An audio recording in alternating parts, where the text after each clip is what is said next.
Bonjour et bienvenue sur cette vidéo. Si vous regardez aujourd'hui, c'est sûrement parce que vous pensez à acheter une voiture neuve. Mais vous êtes peut-être perdu entre toutes les possibilités.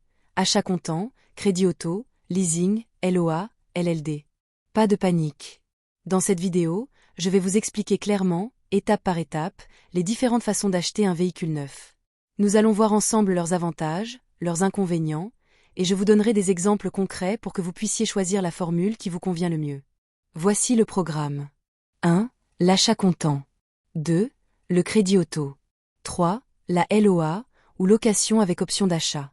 4. La LLD, ou location longue durée.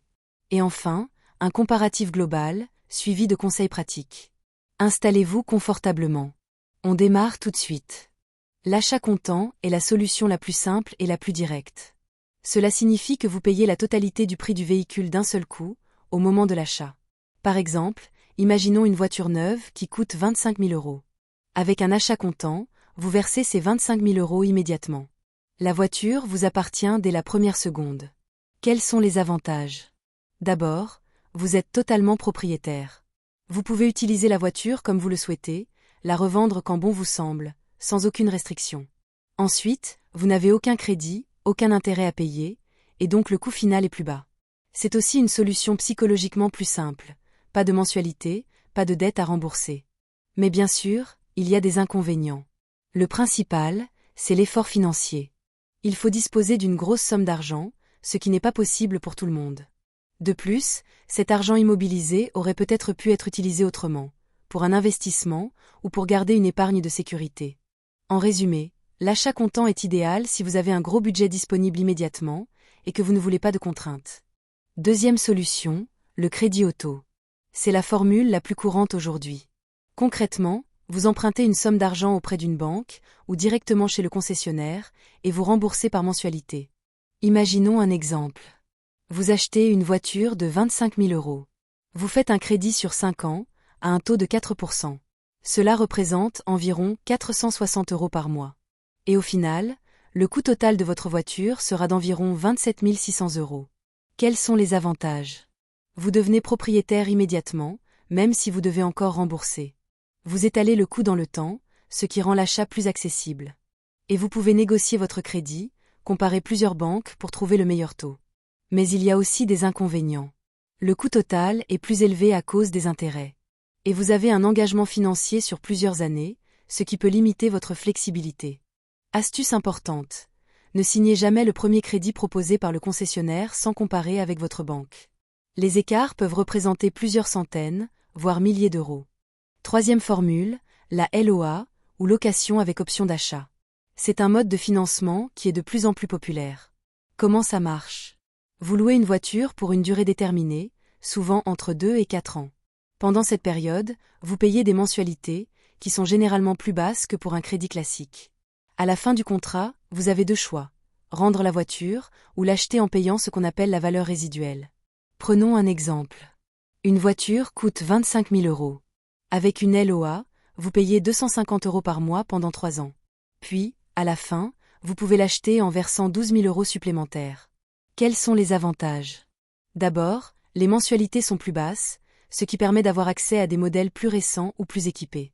Ensuite, vous roulez toujours avec une voiture neuve, et vous changez régulièrement. Enfin, vous gardez une flexibilité. Si vous ne voulez pas acheter, vous rendez simplement la voiture. Mais il y a des inconvénients. Tant que vous n'avez pas levé l'option d'achat, vous n'êtes pas propriétaire. Le contrat impose souvent une limite de kilométrage. Si vous la dépassez, vous payez des frais supplémentaires. Et si vous décidez d'acheter à la fin, le coût total peut être plus élevé qu'avec un crédit classique. La LOA est donc intéressante pour ceux qui aiment changer régulièrement de véhicule, sans trop se soucier de la revente. Quatrième formule, la LLD, ou location longue durée. C'est assez similaire à la LOA, mais avec une différence importante. Ici, il n'y a pas d'option d'achat à la fin. Vous louez la voiture, vous en profitez, puis vous la rendez. Par exemple, une voiture de 25 000 € peut être proposée en LLD pour 300 € par mois, sur 3 ans.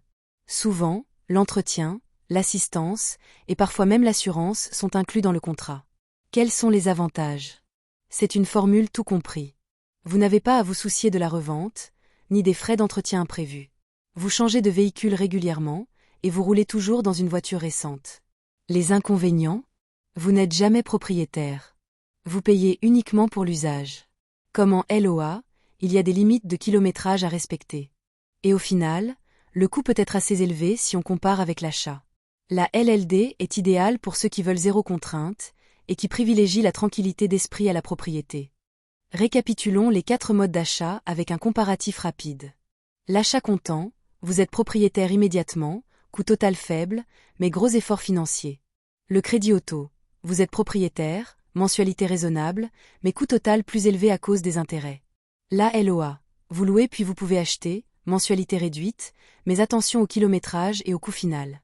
La LLD, vous louez sans jamais acheter, tranquillité totale, mais jamais de propriété.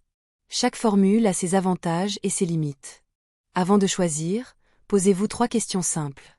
Première question, ai-je besoin d'être propriétaire? Deuxième question, quel budget mensuel suis-je prêt à consacrer? Troisième question, combien de kilomètres est-ce que je parcours chaque année? Ces 3 réponses vous aideront à orienter votre choix. Enfin, un conseil très important, comparez toujours plusieurs offres avant de signer.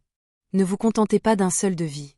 La concurrence peut faire baisser vos mensualités ou vous obtenir de meilleures conditions. En conclusion, il n'existe pas de solution universelle. L'achat comptant, le crédit auto, la LOA ou la LLD. Chaque formule correspond à un profil différent. Si vous avez un gros budget et que vous voulez être libre, l'achat comptant est parfait. Si vous préférez étaler le paiement et devenir propriétaire, le crédit auto est pour vous. Si vous aimez changer régulièrement de voiture, la LOA est idéale. Et si vous voulez zéro contrainte, la LLD est probablement la meilleure solution. Voilà, vous avez maintenant toutes les clés pour choisir le mode d'achat qui correspond le mieux à vos besoins. Merci d'avoir suivi cette vidéo. Abonnez-vous si vous voulez d'autres conseils pratiques et dites-moi en commentaire. Vous préférez être propriétaire ou locataire de votre voiture? À très bientôt.